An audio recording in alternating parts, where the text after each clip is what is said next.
যে সরকারি গাড়ি যেটা কোটি কোটি মানুষের হক, আপনি মুষ্টিমেয় একটা দল সে গাড়ি জব্দ করলেন কিছু সংখ্যক লোক, অথচ এটা হক কোটি কোটি মানুষের সম্পদ।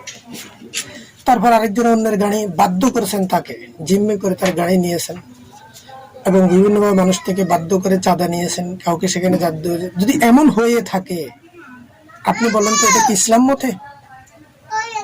যেখানে রাস্তার 1 মুঠি বালু নেওয়ার কারণে ইমাম সাহেব তাকে বের করে দিয়েছেন।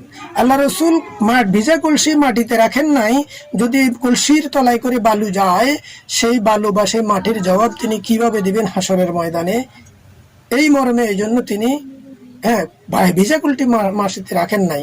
বেসে যাওয়া ফল খেয়ে যিনি তার ঋণ পরিশোধ করতে গিয়ে 12 বছর মতান্তরে 36 বছর গোলামি করেছেন, আর আজকে আপনি যে অন্যের গাড়ি জব্দ, সরকারি গাড়ি জব্দ সহ বিভিন্ন, এবং কি এই যে কালকে কওমি অঙ্গনের এক আলেম যে তিনি বলছিলেন যে আরেকজনের দেওয়ালে যে পোস্টার লাগিয়েছেন, তার দেওয়ালের যে চুনা নষ্ট হয়েছে, রঙের ক্ষতি হয়েছে, বালিকণা নষ্ট হয়েছে, অনেক সময় পোস্টার তুলতে গেলে অনেক সময় তার যে আস্তর উঠে যায়, রঙের কালার নষ্ট হয়। এই হকের জবাব দিবেন কি করে? হকের জবাব দিতে দিতে শেষ হয়ে যাবেন। কি আমল করছেন? কিসের ইসলামী রাজনীতি আপনি করবেন? আপনি আগে নিজের মধ্যে ইসলাম প্রতিষ্ঠা করেছেন কিনা? প্রত্যেকটা যারা ইসলামী রাষ্ট্র কায়েম করতে মুখে দাবি করতেছেন, আগে যারা কোরআনী আইন জারি করার জন্য মুখে দাবি করতেছেন, আমি তাদের কাছে একটা প্রশ্ন রাখলাম এবং জনগণের থেকেও জানতে চাইলাম যে কোরআনের আইন কি গাছপালার উপরে জারি করবেন, রাস্তাঘাটের উপরে জারি করবেন, নাকি অন্যের উপরে? আগে প্রথমে দেখুন তো, আপনি কোরআনী আইন জারি শাসন কায়েম করবেন, কোরআন সংবিধান হবেন, কোরআন সংবিধান হিসেবে আপনি যারা সদস্য আছেন তারা প্রত্যেকে তার জীবনের মাধ্যমে কোরআনকে মেনে নিয়েছেন কিনা, আর আপনার জীবনের প্রতিটি কর্ম কোরআন মতো হচ্ছে কিনা, আপনার দলের প্রতিটি সদস্য কোরআন মতো চলছে কিনা। আপনি নিজেই কোরআন যদি না মানেন, আপনার প্রত্যেকটা দলের সদস্য যদি কোরআন পরিপূর্ণভাবে না মানে, তা আপনি সংবিধান করে কার উপর পরিচালিত করবেন?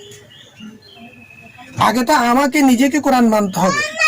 আমি যখন নিজে পরিপূর্ণভাবে কোরআন মানব, তখন অন্যের কাছে দাওয়াত দিব, অথবা কেউ আমার চরিত্র দেখে যদি আমার কর্মে আকৃষ্ট হয়ে আমার ধর্মে আসবে, তবেই তো সেই সঠিক মত। আর এটাই আল্লাহ রাসূলগণ চেয়েছেন।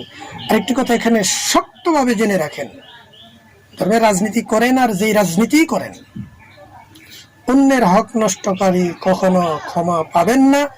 যার হক নষ্ট করছেন, যার সাথে বেয়াদবি করেছেন, যার সম্পদ নষ্ট করেছেন, যার উপরে জুলুম করেছেন, সে যদি ক্ষমা না করে, আল্লাহ আপনাকে ক্ষমা করবে না। সুতরাং সাবধান। দ্বিতীয়ত, ধর্মীয় প্রতিনিধি আল্লাহর পক্ষ থেকে নির্ধারিত হবেন।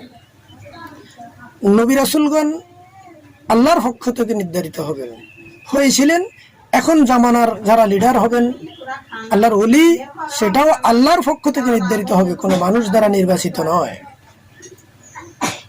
এটা মনে রাখবেন। মানুষ দ্বারা নবী রাসূল হয় নাই, মানুষের ভোটে, এবং মানুষ দ্বারা ধর্মীয় প্রতিনিধি হবেন না, জনপ্রতিনিধি হতে পারেন।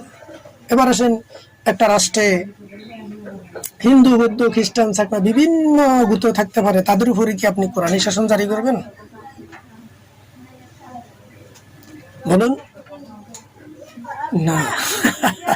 হাস্যকর। চাকরিটার পুরো কথা বলতে অনেক লম্বা হয়ে যাবে, সেদিকে যাচ্ছি না।